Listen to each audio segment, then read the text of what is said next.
They laughed when the 68-year-old grandmother stepped forward and said she could fly the military helicopter. 60 soldiers were trapped in rising floodwaters. The base's only helicopter sat damaged, with no qualified pilot available. And this gray-haired woman, in medical volunteer clothes, claimed she could operate a $30 million UH-60 Blackhawk. Young soldiers pulled out their phones, thinking it would make a funny video. But when Margaret Sullivan's hands touched those controls, when her voice cut through the radio with military precision, everyone realized they weren't looking at a confused elderly volunteer. They were witnessing the return of Valkyrie One, a legend with over 4,000 combat hours who had been hiding in plain sight as Grandma Margaret. Welcome to the Human Stories channel, where we uncover the extraordinary lives hidden behind ordinary faces. Before we begin today's incredible journey, tell us in the comments which city you're watching from around the world. Today's story proves that real heroes don't retire. They just blend into the background, waiting for the moment when lives depend on their experience. For nearly a month, Margaret Sullivan remained virtually invisible at the emergency response site. At 68 years old, sporting gray hair, secured in an unpretentious bun, and wearing modest spectacles, she effortlessly disappeared into the crowd. To her fellow workers, she appeared to be simply another helper, the caring elder who distributed beverages and assisted with medical equipment. The catastrophic floods had forced thousands of families from their homes. Military forces had established urgent aid operations, and Margaret had discreetly registered as a healthcare volunteer. When questioned about her history, she would merely grin and mention her previous employment with federal agencies. Unknown to them was that Margaret Sullivan possessed a distinguished background as a military rotorcraft aviator with more than 40 years of service. She had navigated through dust storms in Afghanistan, maneuvered through mountainous terrain in Iraq, and rescued injured servicemen while hostile gunfire illuminated the darkness. She had earned a radio call sign that commanded respect from seasoned aviators, Valkyrie One. However, following her retirement half a decade earlier, Margaret had embraced anonymity. Her remarkable history remained concealed beneath her modest demeanor until catastrophe arrived. She labored beside military personnel young enough to be her descendants. They affectionately addressed her as Grandma Margaret. Private David Cooper, a 19-year-old from Ohio, delivered her morning coffee daily. He cheerfully mentioned that she evoked memories of his own grandmother. What escaped their notice were the telling details. Her instinctive morning wind assessments, her automatic tracking of overhead aircraft, her lack of surprise at helicopter arrivals. Staff Sergeant Anthony Rivera had observed several inconsistencies. He had remarked to his colleague that something seemed unusual about the elderly woman, that her movements didn't resemble those of an ordinary citizen. Their casual observations would soon lose significance, as that particular afternoon brought an urgent radio transmission that would alter everything. The emergency broadcast arrived with crystal clarity. Outpost Charlie confirmed 60 personnel trapped with rapidly ascending water levels. Ground transportation was entirely blocked, requiring immediate aerial extraction. The facility's sole functioning helicopter had crashed during a challenging approach mere hours before. The primary pilot remained unconscious with serious head trauma. The secondary pilot suffered a fractured arm. Commander Robert Anderson's voice echoed throughout the facility as he inquired whether anyone present possessed helicopter piloting credentials, specifying their need for someone capable of operating a UH-60 Blackhawk. Total quiet descended upon the gathered military personnel and volunteers. 60 individuals faced drowning, with their only salvation sitting damaged on the runway, without qualified operators present. Until a soft voice emerged from the crowd's rear, declaring her ability to operate the aircraft. Every gaze shifted. There stood Margaret, medical supplies still clutched in her grasp, staring directly at the damaged helicopter with an expression none had previously witnessed. The reaction proved swift and merciless. Mockery burst forth from the assembly like a collapsing barrier. Private Cooper struggled to contain his amusement. He questioned her seriousness at that moment, chuckling while retrieving his device and commenting that Grandma believed she could pilot a Blackhawk. Someone murmured about viral potential, suggesting perhaps she confused it with operating her personal truck. Additional laughter spread through the gathering. Someone shouted about what might come next, wondering if she would claim Navy SEAL experience too. But Margaret wasn't paying attention.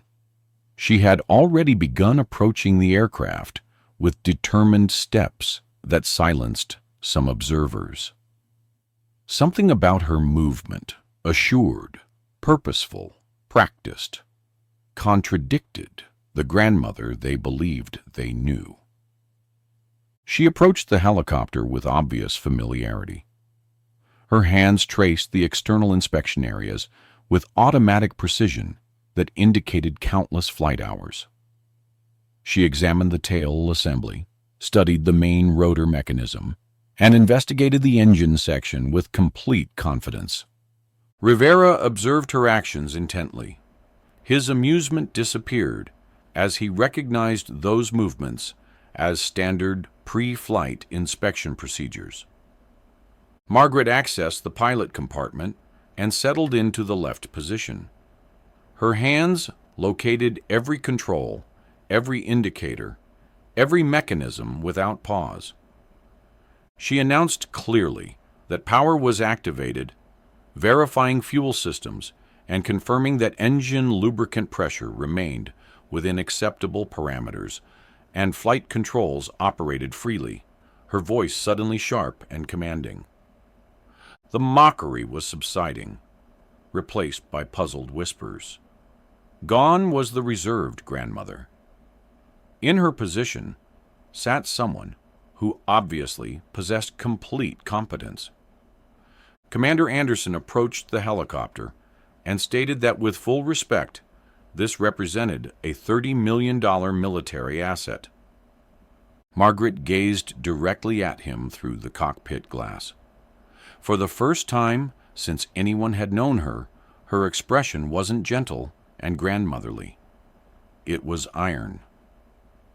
She informed the commander that she wasn't requesting authorization, but advising him that she was retrieving their personnel. The positioning system had malfunctioned. The sophisticated flight computers were inoperative. She would navigate using fundamental instruments, radio contact, and nothing beyond her accumulated expertise. As the engines started rotating, multiple soldiers retreated from the intensifying wind. Corporal Lisa Thompson, a young medic who had volunteered for the mission, inquired about potential consequences if they became disoriented. Margaret's hands moved across the controls with rehearsed fluency. She assured the young woman that positioning systems weren't necessary, explaining her memorization of every air current, every thermal pattern, every geographical marker throughout the entire area. The Blackhawk sliced through unstable atmosphere as storm systems generated hazardous wind conditions and drastically reduced visibility. Within the cockpit, Margaret's transformation was absolute. Thompson questioned how she knew their exact destination, clutching her seat during turbulent conditions. Margaret indicated a recognizable stone formation ahead, explaining her 600 previous flights past that landmark during training operations.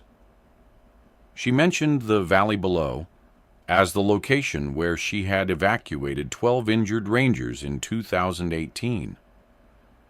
As they neared the isolated outpost, the circumstances became apparent. What had been solid ground that morning was now almost entirely underwater.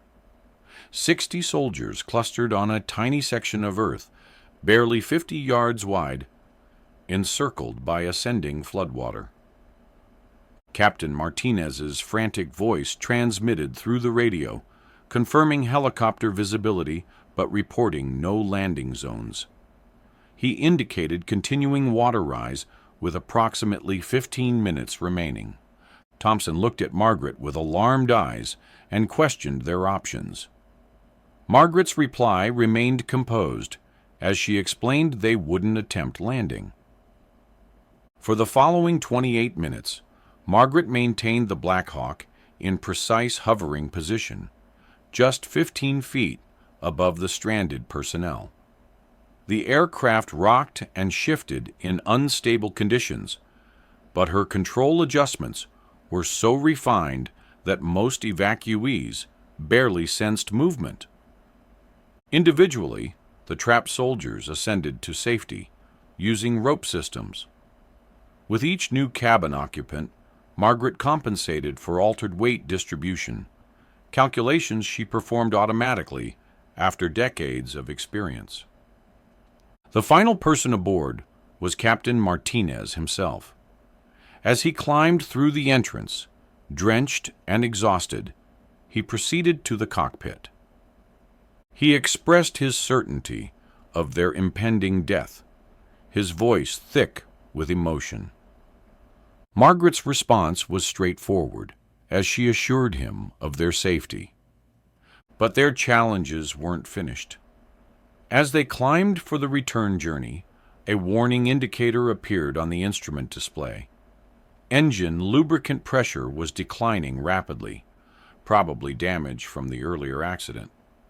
They were 15 minutes from base, transporting 60 people, with an engine that might fail momentarily. Margaret contacted Rescue Base, identifying as Rescue One, and reporting critical engine lubricant pressure. She requested immediate landing priority and complete emergency response. The lubricant pressure was declining more rapidly now. They had minutes, possibly less, before total engine failure. Through the windshield, Margaret observed the base's emergency team positioning themselves. The entire facility had paused to watch the approaching helicopter. Despite the failing engine, despite carrying double the helicopter's standard capacity, despite lacking advanced navigation systems, Margaret delivered the Black Hawk in the most graceful landing anyone at the base had ever observed. The landing gear contacted the surface so delicately that several passengers later reported not realizing they had touched down. As soldiers exited the aircraft, Captain Martinez was the last to leave. He approached the pilot's position directly. He expressed his need to know her true identity, his voice trembling slightly. Margaret removed her helmet and descended from the cockpit. Her gray hair was dampened with perspiration, her face displaying fatigue, but her eyes held peaceful contentment. She stated that she was simply a volunteer medic, but observed that helicopters shouldn't remain unused when people required assistance, speaking with a kind smile. The crowd was utterly silent. Private Cooper, who had been recording everything, slowly lowered his device. The same young man who had mocked her just 2 hours earlier was now observing her with something resembling reverence. Rivera blocked her path, displaying his phone. He informed her that he had located her service history, identifying her as Margaret Lightning Sullivan, call sign Valkyrie One, with a distinguished flying cross, 2 bronze stars, and over 4,000 combat hours. Margaret paused, her posture stiffening slightly as she stated that was ancient history. Rivera respectfully observed that it was 5 years prior, and that legends didn't expire. 2 weeks afterward, the official investigation commenced.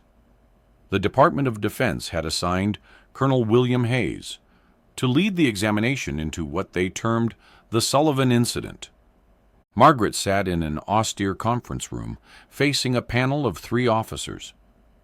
Hayes began by informing Mrs. Sullivan that she had operated military equipment without proper authorization, current medical certification, or recent flight training. He questioned if she comprehended the seriousness of these infractions. Margaret replied calmly that she understood that 60 soldiers were alive today because of those infractions. Hayes stated that wasn't the concern, explaining that the concern was that she had risked lives by operating equipment she wasn't qualified to use. The interrogation continued for hours. Hayes challenged every aspect of Margaret's decision-making, attempting to portray her as reckless and unqualified. That was when Staff Sergeant Rivera rose from the room's rear. He requested permission to speak, explaining that he was the senior mechanic who had examined the aircraft after the flight. He revealed that when he inspected the helicopter, he discovered that the engine was within 15 seconds of complete failure. According to their analysis, he reported, a less experienced pilot would have crashed. He explained that they had run the flight profile through their computer systems, and the simulator had crashed every time. According to their computers, he concluded, what she had accomplished was impossible. Whispers spread through the room. Hayes's face darkened. That's when General Adams quietly entered. She placed a substantial folder on the table. Adams informed Colonel Hayes that she was hereby declassifying portions of Lieutenant Colonel Sullivan's service record. She looked directly at Hayes and said that he had been questioning her qualifications and she was there to establish them definitively. Adams turned to address the room, explaining that Margaret Sullivan hadn't just piloted helicopters, but had redefined what was achievable in military aviation. She revealed that Sullivan had more combat rescue hours than any pilot in the current active roster. The investigation that was supposed to destroy Margaret's reputation was collapsing. Adams continued by saying that the real question was why there wasn't a qualified pilot available when the crisis hit. She explained that the base had 2 qualified pilots. One was unconscious, the other had a broken arm. For a disaster relief operation in flood-prone territory, she declared, that was inexcusable. She produced another folder and revealed that 3 weeks before the flooding disaster, the Pentagon had received a report detailing critical shortages in qualified rescue pilots. She explained that Mrs. Sullivan's rescue had exposed exactly what that report had warned about. Adams's voice grew stern as she explained that the Department of Defense wasn't trying to punish Mrs. Sullivan for regulatory violations, but was trying to cover up their own failures by discrediting the person who had exposed them. Captain Martinez stood up, his face flushed with anger, and asked if that meant this whole investigation was just to cover their own mistakes. Adams confirmed that the investigation was designed to make Mrs. Sullivan look like a reckless amateur who got lucky. She explained that when Sullivan had refused their job offer to buy her silence, they had tried to destroy her credibility. Hayes gathered his papers with shaking hands. Adams closed her folders. Adams told Colonel Hayes that the hearing was over and that Mrs. Sullivan had been cleared of all regulatory violations. Furthermore, she announced that she was recommending her for a Presidential Unit citation. 6 months later, Margaret Sullivan stood in the Pentagon briefing room, addressing a group of newly certified emergency response pilots. At 68, she had become the face of a revolutionary program that paired retired military aviators with active disaster relief operations. She told the group that the most important thing to remember was that their experience hadn't expired when they took off their uniform. She explained that it was still there, waiting for the moment when lives depended on it.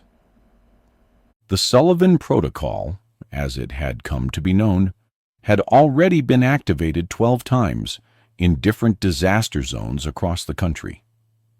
Retired pilots had conducted rescue operations during hurricanes, forest fires, and flooding events, saving hundreds of lives. After the ceremony, Margaret found herself outside on the Pentagon's terrace. General Adams joined her, carrying 2 cups of coffee. Adams asked what she was thinking about. Margaret accepted the coffee and said she kept thinking about those 60 soldiers and how close they had come to losing them, because nobody had thought to ask if there were qualified people available who just happened to be retired. Adams told her that she had done more than save those soldiers, explaining that she had changed how they thought about human resources. She noted that age wasn't a disqualification, but was often qualification. Margaret reflected that the funny thing was that she really had been content with her quiet retirement, but when the moment came. Adams finished her thought, saying that she had stepped forward and that when people needed help, she helped them. She said it wasn't complicated. Adams smiled and told her that was what made her special, explaining that she made the extraordinary seem ordinary. A young pilot approached them, Lieutenant Emma Thompson, Corporal Thompson's younger sister, who had been inspired by the rescue to pursue helicopter training. She told Mrs. Sullivan that she graduated from flight school the next month and wanted to thank her for showing her that pilots could be heroes at any age. Margaret shook her hand and told the lieutenant that she didn't need her to show her how to be a hero, explaining that she just needed to be ready when the moment called. As they walked back toward the building, Adams asked if she had any regrets about how this had all turned out. Margaret thought for a moment and said she had just one. She explained that she wished those young soldiers hadn't laughed when she volunteered to fly, not because it hurt her feelings, but because it showed they'd been taught that help only came from expected places. Adams asked, "What about now?" Margaret replied that now they knew better, explaining that help could come from anywhere, at any time, from anyone willing to step forward. 6 months later, when Hurricane Maria devastated Puerto Rico, 5 retired pilots operating under the Sullivan Protocol conducted rescue operations that saved over 200 lives. One of those pilots was a 72-year-old grandmother from Nebraska who had flown transport missions in Vietnam.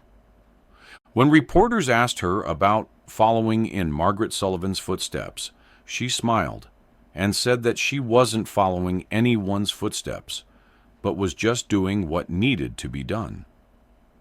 Because sometimes the most extraordinary heroes are hiding in the most ordinary places, waiting for the moment when the world needs them to say those 4 simple words that they can operate it.